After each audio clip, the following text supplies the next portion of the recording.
त्रैमासिक परीक्षा 2022 में कक्षा 10वीं के गणित विषय में किस प्रकार के प्रश्न आने की संभावना है। तो यहाँ पे हम देख रहे हैं प्रश्न पत्र जिसके हम अलग अलग पार्ट आपको यहाँ पे प्रोवाइड करा रहे हैं। तो चलिए शुरू करते हैं। प्रश्न क्रमांक 6 देख रहे हैं जिसमें लिखा हुआ है कि जांच करना है 3x धन 1 2x ऋण 3 बराबर 2x ऋण 5 2x ऋण 1 एक द्विघात समीकरण है अथवा नहीं।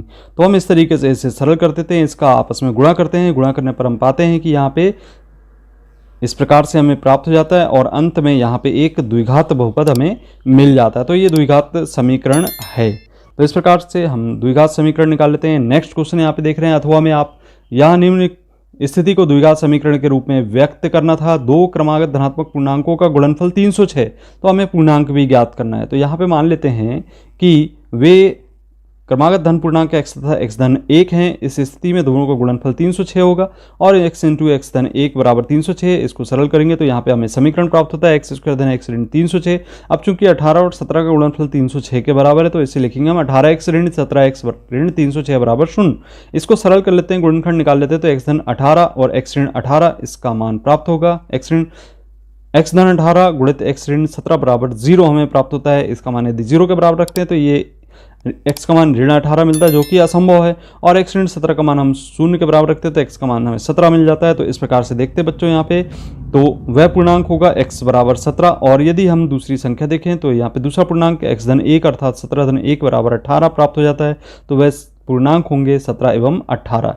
नेक्स्ट क्वेश्चन यहाँ पे आपको दिखाई दे रहा है 7वां नंबर का, त्रिभुज की समरूपता को परिभाषित करना था। तो त्रिभुज की समरूपता को परिभाषित करने के लिए यहाँ पे हम परिभाषा देते हैं कि दो त्रिभुज समरूप होते हैं यदि उनके संगत कोण बराबर हों तथा उनकी संगत भुजाएं एक ही अनुपात में अर्थात समानुपाती हो। तो ये इस प्रकार से समरूपता को परिभाषित करना था। नेक्स्ट क्वेश्चन आप देख रहे हैं यहाँ पे कि त्रिभुज DEF और त्रिभुज PQR समरूप दिए गए हैं।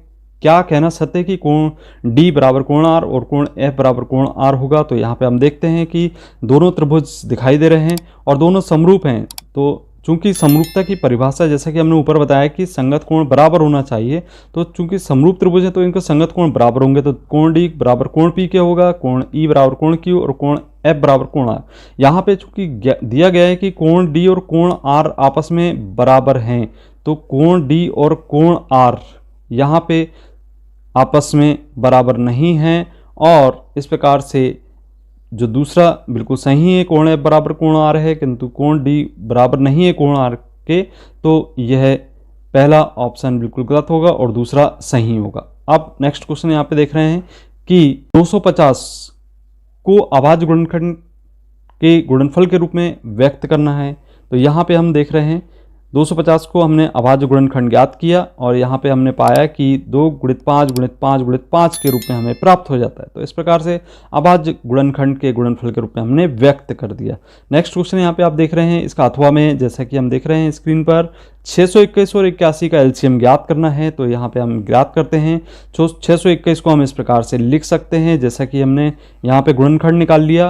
अब आप देख रहे हैं कि इसके गुणनखंड 3 गुणित 3 गुणित 3 गुणित 23 होगा और इस प्रकार से 81 का गुणनफल निकालते हैं तो ये हमने निकाल लिया 3 गुणित 3 गुणित 3 और यहाँ पे 3 जोड़ियाँ हमको मिल रही हैं 3 की। तो इसका SCF होगा 3 गुणित 3 गुणित 3 अर्थात 27 और इसका LCM 3 गुणित 3 गुणित 3 और यहाँ पे 3 गुणित 23 भी लिखना होगा और इस प्रकार से यहाँ पे 1863 इसका LCM प्राप्त हो जाता है। नेक्स्ट क्वेश्चन यहाँ पे 9वां नंबर का, एक द्विघात बहुपद ज्ञात करना जिसके शून्यकों का योग तथा गुणनफल क्रम से ऋण 1/4 और 1/4 है। तो जैसा कि देख रहे हैं योगफल यहाँ पे आपको दिखाई दे रहा है इस रूप में और गुणनफल दिखाई दे रहा है। तो ये हम तुलना कर लेंगे ऋण B/A और C/A से। तो यहाँ पे ABC के मान हमें क्रम से मिल जाते हैं, A बराबर 4, B बराबर ऋण 1 और C बराबर 1। अब यहाँ पे द्विघात बहुपद AX स्क्वायर धन BX धन C, तो इसको हम ABC का मान रखने पर यहाँ पे पाते हैं कि 4x की घात 2 ऋण x धन 1 के बराबर हमें द्विघात बहुपद प्राप्त हो जाता है। अथवा क्वेश्चन आप देख रहे हैं जिसमें x की घात 2 धन 7x धन 10 के गुणनखंड शून्य के रूप में ज्ञात करना है। तो शून्य ज्ञात करेंगे तो इसके गुणनखंड पहले निकालना होगा। तो यहाँ पे 2 पंचे 10 होता है और 2 5 7। इस प्रकार से यहाँ पे इस तरीके से हम देख रहे हैं कि ये हम लिख देते हैं। इसके बाद यहाँ पे x स्क्वायर धन 2x और 5x धन 2 10 की जोड़ी बना देते हैं। यहाँ से x को अभिनिष्ट करते हैं तो यहाँ पे x धन 2 मिलता है और एक्स धन 2 को यहाँ से उभयनिष्ठ कर लेते हैं तो यहाँ पे एक्स धन 5 गुणनखंड के रूप में मिल जाता है। एक्स धन 2 बराबर यदि शून्य रखते हैं तो एक्स का मान ऋण 2, और यदि एक्स धन 5 बराबर शून्य रखते हैं तो एक्स का मान ऋण 5। इस प्रकार से दो शून्य के यहाँ पे ऋण 2 और ऋण 5 प्राप्त हो जाते हैं।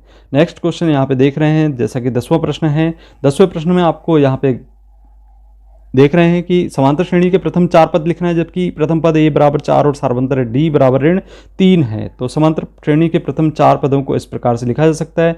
यहाँ पे a बराबर 4 होगा, दूसरा पद है a धन d, अर्थात 4 में से 3 कम कर देंगे और 1 प्राप्त हो जाएगा।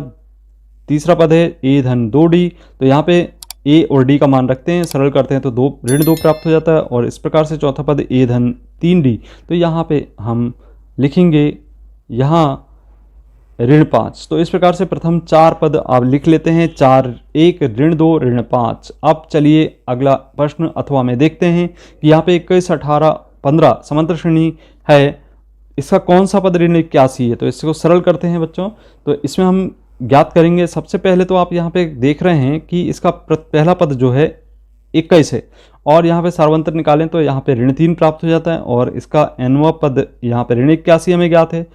सूत्र nवें पद का यहाँ पे हम रखते हैं an बराबर a plus n minus 1 into D, और इस सरल कर देते हैं। सरल करने पर हम पाते हैं, पक्षांतर करके सरल करते हैं तो यहाँ पे n का मान हमें 35 के रूप में प्राप्त हो जाता है। तो यह होगा 35वां पद। चलिए अब इसके बाद 11वें नंबर का क्वेश्चन, यहाँ पे एक द्विघात बहुपद है जिसके शून्यकों के योग तथा गुणनफल 0 और कर्णी 3 है। मान लीजिए कि वह द्विघात बहुपद यहाँ पे ax² धन bx धन c के बराबर है, और यहाँ पे शून्यक अल्फा एवं बीटा है, और चूंकि शून्यकों का योग हमें ज्ञात है शून्य के रूप में, तो इसे ऋण b बटे a लिखेंगे। और यहाँ पे शून्य को गुणन कर्णी 3 बटे 1, तो c बटे a लिखेंगे। यहाँ पे तुलना करेंगे तो abc के मान हमें मिल जाते हैं, और यहाँ पे जो द्विघात बहुपद है इसमें हम मान रख देते हैं, तो यहाँ पे हमें जो बहुपद है वह प्राप्त हो जाता है x² धन कर्णी 3। इस प्रकार से यहाँ पे द्विघात बहुपद हमें ज्ञात हो गया। नेक्स्ट क्वेश्चन आप यहाँ पे देख रहे हैं कि इसके अथवा में दिया गया है कि बहुपद 4u की घात 2 धन 8u के शून्य ज्ञात करना है। तो यहाँ पे हम शून्य ज्ञात करेंगे, तो बच्चों यहाँ पे इसको सरल कर लेते हैं। यहाँ पे 4u को हम उभयनिष्ठ ले लेते हैं, तो u धन 2 बचेगा, और शून्य लिखेंगे 4u बराबर 0, तो u का मान 1 शून्य मिल गया, और दूसरा u धन 2 बराबर 0, तो u का मान ऋण 2 मिल गया। अतः यहाँ पे शून्य एवं ऋण 2 होंगे। अब चलिए नेक्स्ट क्वेश्चन देखते हैं, जिसमें लिखा हुआ है दर्शाइए कि प्रत्येक धनात्मक समपूर्णांक 2q के रूप का होगा तथा प्रत्येक धनात्मक विषम पूर्णांक 2q धन 1 के रूप का होगा। यहाँ पे q एक पूर्णांक है, तो यहाँ पे मान लेते हैं कि a कोई धन समपूर्णांक है और b बराबर 2 है। तब यूक्लिड विभाजन एल्गोरिथम से यहाँ पे हम देखते हैं कि a बराबर b की धन r है, और r का मान 0 और 1 है। तो चूंकि 0 और 2 के बीच में है, तो यहाँ पे a का मान 2q और 2q धन 1 मिल जाता है। a बराबर 2q है, तो ये एक सम पूर्णांक हमें प्राप्त होता है। और यहाँ पे साथ ही एक धनात्मक पूर्णांक या तो सम हो सकता है या विषम हो सकता है, तो कोई भी धनात्मक पूर्णांक यहाँ पे 2q धन 1 के रूप का होता है। तो चलिए नेक्स्ट इसमें अथवा क्वेश्चन दिया गया है, यहाँ पे जांच करना है कि क्या किसी प्रकृत संख्या n के लिए संख्या 6 की घात n अंक 0 पर समाप्त हो सकती है। देख रहे हैं कि संख्या n के लिए यहाँ पे 0 पर समाप्त होगी, तो वह 5 से विभाज्य होगी, तो 6 की घात n के रूप में हम लिख देते हैं, और इसकी अभाज्य संख्या 5 आनी चाहिए। तो इसको गुणनखंड के रूप में लिखें तो 2 गुणित 3 लिखा जा सकता है। तो यहाँ पे अभाज्य संख्याएं मिल रही 2 और 3, इसके अतिरिक्त कोई अभाज्य संख्या गुणनखंड में आती ही नहीं है, तो हम कहेंगे कि यह 6 की घात n अंक 0 पर समाप्त होगी। नेक्स्ट क्वेश्चन यहाँ पे आप देख रहे हैं 13वें नंबर का, जिसमें लिखा है एक द्विघात बहुपद ज्ञात करना है जिसके शून्यक 2 और 3 है। द्विघात बहुपद लिखते हैं यहाँ पे, जैसा कि हम जानते हैं कि ax² धन bx धन c है, और यहाँ पे द्विघात के शून्यक 2 और 3 हमें ज्ञात हैं। तो यहाँ पे हम अल्फा बीटा के मान लिख लेते हैं, और चूंकि यहाँ पे x बराबर 2 और x बराबर 3 है, अब यहाँ पे गुणा कर देते हैं इनका, और यहाँ पे x² ऋण 5x धन 6 मिल जाता है। तो इस प्रकार से ये पहली विधि होगी। दूसरी विधि यदि देखते हैं तो यहाँ पे एक सूत्र बनता है x² ऋण अल्फा धन बीटा इंटू x धन अल्फा इंटू बीटा, और यहाँ पे अल्फा धन बीटा का मान रखेंगे और अल्फा इंटू बीटा। तो यहाँ पे सरल करने पर हम पाते हैं कि x² ऋण 5x धन 6 ही हमें द्विघात बहुपद मिलता है। अथवा में प्रश्न दिया गया है कि यहाँ पे t की घात 2 ऋण 15 का शून्य ज्ञात करना है, तो कर्णी 15 की घात 2 के रूप में लिख सकते हैं, और एक कोष्टक में t धन 15 और t ऋण 15, ये सूत्र हमारा आप देख रहे हैं a की घात 2 ऋण b की घात 2 बराबर a धन b, a ऋण b होता है, और इससे सरल कर लेते हैं, और शून्य के यहाँ पे मिल जाते हैं हमें कर्णी 15 और ऋण कर्णी 15। तो इस प्रकार से इस प्रश्न का हल हो जाता है। 14वां प्रश्न आप देख रहे हैं यहाँ पे। 14वें प्रश्न में लिखा हुआ है कि व्याख्या कीजिए कि 7 गुणित 11 गुणित 13 धन 13 और 7 गुणित 6 गुणित 5 गुणित 4 गुणित 3 गुणित 2 गुणित 1 धन 5 भाज्य संख्या है। देख रहे हैं कि सरल करने पर यहाँ पे 13 उभयनिष्ठ ले लेते हैं, तो यहाँ पे 13 उभयनिष्ठ करने पर यहाँ पे 77 धन 1 78 मिल जाता है और गुणा कर लेते हैं यहाँ पे। इस प्रकार से ये भाज्य संख्या है। इसके बाद पुनः देखते हैं कि यहाँ से 5 को उभयनिष्ठ ले लेते हैं और 5 को उभयनिष्ठ लेने पर इस प्रकार से हमें 505 गुणित प्राप्त होता है, तो यह भी भाज्य संख्या है। अब इसके बाद प्रश्न का अथवा में ज्ञात है हमें कि 135 और 225 का एचसीएफ यूक्लिड विभाजन विधि एल्गोरिथम का प्रयोग करके ज्ञात करना है। तो यहाँ पे हम 225 के यूक्लिड विभाजन एल्गोरिथम का प्रयोग करके ज्ञात करेंगे एचसीएफ। तो 225 लिखेंगे यहाँ पे और यहाँ पे 135 भाग देंगे, एक बार जाएगा। इस प्रकार से 90 प्राप्त होगा, घटाने पर 90 से 135 में भाग देंगे, एक बार जाएगा, तो यहाँ पे 45 प्राप्त होगा और 45 का 2 बार पूरा भाग चला जाता है। यहाँ पे 0 हमें शेषफल मिल जाता है। अब हम इसको इस तरीके से लिख सकते हैं। यहाँ पे आप देख रहे हैं कि a बराबर बी क्यू धन आर के रूप में यदि लिखते हैं तो यहाँ पर a बराबर बी क्यू धन आर के रूप में यदि लिखते हैं तो यहाँ पे हम देख रहे हैं 225 बराबर 135 गुणित 1 धन 90, फिर इसे लिखेंगे 135 बराबर 90 गुणित 1 धन 45 और फिर इसको लिखेंगे हम 90 बराबर 45 गुणित 2 धन 0। तो इस प्रकार से आप देख रहे हैं कि यूक्लिड विभाजन प्रमेय का प्रयोग करते हैं तो यहाँ पे अंत में हमें यहाँ पे 45 प्राप्त होता है, तो इसका एचसीएफ होगा 45। नेक्स्ट क्वेश्चन यहाँ पे आप देख रहे हैं 306 657 बराबर 9 दिया गया है, एलसीएम ज्ञात करना है हमें। तो इसके लिए सूत्र का उपयोग करते हैं। तो जैसा कि हम सूत्र में देख रहे हैं यहाँ पे एचसीएफ और एलसीएम का जो गुणनखंड है वो दोनों संख्याओं के गुणन के बराबर होता है। तो यहाँ पे 9 रखेंगे एचसीएफ का मान और फिर एलसीएम का मान यहाँ से ज्ञात करेंगे। 306 गुणित 657 लिखेंगे, 9 का पक्षांतर बटे में कर देंगे और इसको सरल करेंगे तो 22,338 हमें प्राप्त हो जाता है। तो आंसर आएगा 22,338। नेक्स्ट क्वेश्चन है यहाँ पे, इसके अथवा में 8 9 25 का अभाज्य गुणनखंड विधि द्वारा एचसीएफ ज्ञात करना है। तो देखते हैं हम 8 9 25 के गुणनखंड क्या हो सकते हैं। तो यहाँ पे 2 गुणित 2 गुणित 2 और 9 का गुणनखंड 3 गुणित 3 और 25 का 5 गुणित 5। तो कोई भी संख्या इसमें उभयनिष्ठ नहीं है, तो उभयनिष्ठ संख्या एक ही हो सकती है, अतः इसका एचसीएफ होगा 1। अगला प्रश्न है 16वें नंबर का, जिसको हम देख रहे हैं कि यहाँ पे ज्ञात करना है रैखिक समीकरण युग्म x ऋण 3y ऋण 3 बराबर 0 और 3x ऋण 9y ऋण 2 बराबर 0 है। तो एक अद्वितीय हल है, कोई हल नहीं है, अनेक हल है। तो सबसे पहले बच्चों यहाँ पे हम चूंकि a1x plus b1y plus c1 बराबर 0 से तुलना करेंगे पहले समीकरण की, और दूसरे की